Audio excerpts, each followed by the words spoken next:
Nous en venons à présent à cette campagne nationale de lutte contre la fièvre typhoïde initiée par le ministère de la Santé. Elle est prévue se dérouler du 23 au 29 janvier 2025. Avec nous sur ce plateau, la directrice de la prévention par les vaccinations, Dr Nomwende Christine Néa Ouedraogo. Bonsoir et bienvenue donc sur la télévision interactive.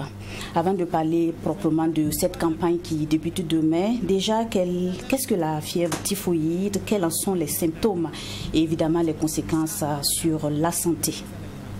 Bonsoir madame et merci pour l'opportunité que vous offrez au ministère de la Santé à travers votre canal de parler de cette campagne de vaccination contre la fièvre typhoïde qui effectivement commence demain et va se dérouler jusqu'au 29 janvier.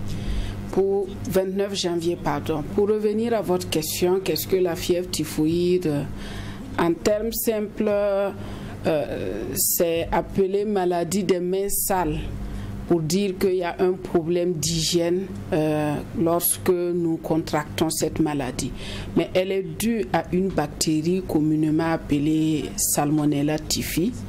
Et quand cette bactérie souille notre eau ou nos aliments, et que la personne consomme ces aliments souillés par cette bactérie, c'est en ce moment que nous contractons cette fièvre typhoïde. Comment elle se manifeste?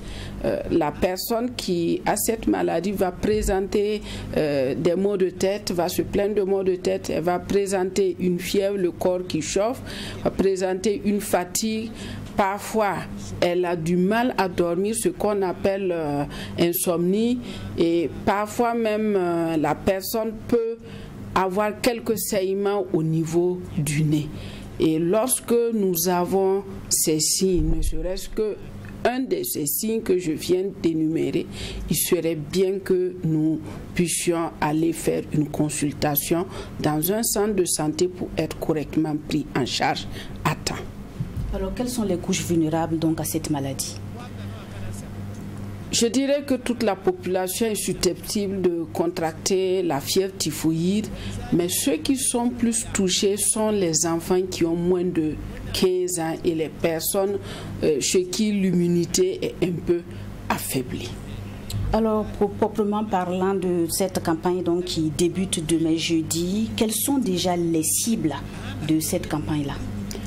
Pour la campagne que nous organisons, qui commence demain et qui prend fin le 29 janvier, ce sont les enfants de 9 mois jusqu'à 14 ans qui sont concernés par cette vaccination. 14 ans, l'enfant qui n'a pas encore fêté son 15e anniversaire est concerné par cette vaccination. Il faut dire que pour donc les personnes qui ont plus de 14 ans, ça c'est peut-être un projet qui va sûrement se réaliser d'ici quelques années. Tout à fait. Le ministère continue le plaidoyer avec ses partenaires et on espère que ça pourra arriver pour les grandes personnes. Il y a des sites également qui sont retenus pour cette campagne. Il y a les districts sanitaires, les points de regroupement. Est-ce que vous pouvez donner un peu plus de détails sur les sites qui sont concernés? Effectivement, pour cette campagne, on pourra amener son enfant pour qu'il reçoive la vaccination, soit au centre de santé ou bien les écoles constitueront également des sites de vaccination parce que quand vous regardez la cible, la majorité peut se retrouver au niveau des écoles maternelles, au niveau des écoles primaires et même au niveau de l'école secondaire. Donc, ces écoles-là seront des sites de vaccination et bien sûr, tout autre lieu où il y a la possibilité de retrouver des enfants au niveau des marchés. Il y aura le week-end dans les églises, les mosquées, les yards. Ça peut constituer des sites de vaccination. Et pour les populations qui désirent faire vacciner leurs enfants, quelles sont les dispositions qu'elles pourront prendre pour avoir accès donc à ce vaccin-là? Pour les populations, nous les invitons à amener les enfants dans les centres de santé ou dans les écoles ou tout autre site où les agents de santé pourront identifier et à travers les crieurs publics, l'information pourra passer pour dire que dans telle localité, il y aura une équipe de vaccination là-bas. Cette vaccination, elle est gratuite pour le bénéficiaire, mais elle n'est pas gratuite pour l'État parce que l'État a consacré des ressources, des milliards. Disons pour les vaccins, nous sommes à environ 12 milliards. Pour les coûts opérationnels, nous sommes à 4 milliards, donc une valeur totale de plus de 7 milliards pour que cette campagne puisse avoir lieu. Et quelle est la durée de l'immunité de ce vaccin contre la fièvre typhoïde?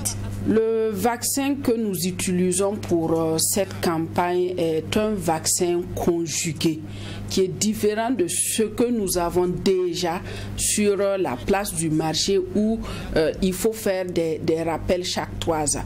Le vaccin que nous utilisons pour cette campagne, lorsque la personne reçoit le vaccin, pour au moins 5 ans, l'immunité va rester à 80%. Pour dire que même au-delà de 5 ans, la protection est toujours assurée.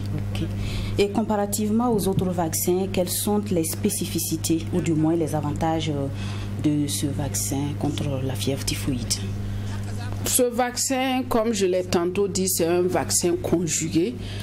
L'avantage que nous avons, nous l'appelons dans notre jargon l'effet de groupe, parce que nous avons ciblé les enfants de 9 mois à 14 ans et si tous ces enfants reçoivent le vaccin comme il se doit, nous allons rompre la chaîne de transmission et lorsque la bactérie n'a plus de chance de circuler, les autres personnes qui n'ont pas bénéficié de ce vaccin pourront également être protégées parce que la bactérie n'est plus là pour qu'on puisse la contracter puis faire la maladie. Voilà un peu l'avantage avec ce vaccin conjugué qui sera utilisé pour cette campagne.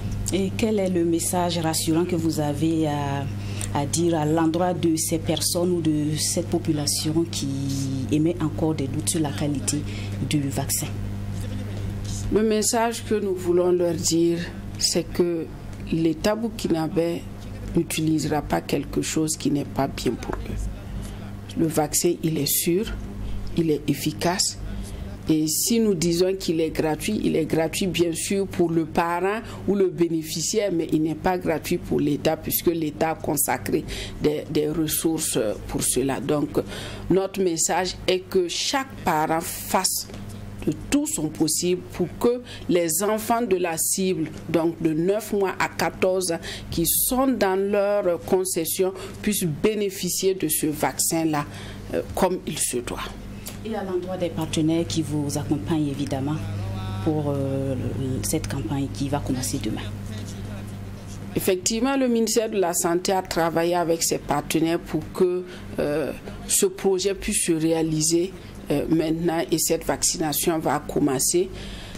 À leur endroit, un mot de remerciement pour tout l'accompagnement technique et financier que nous avons bénéficié et nous espérons que nous poursuivrons ensemble le plaidoyer pour que d'autres introductions puissent également se faire au profit de la santé de nos populations et de nos enfants. Alors nous sommes au terme de cet entretien-là. Toute l'équipe de True TV vous souhaite une bonne campagne, une belle campagne. Merci. À vous et à l'endroit de tout le ministère de la Santé. Merci beaucoup. Merci d'avoir répondu à notre invitation. Vous restez avec nous pour la suite de ce journal.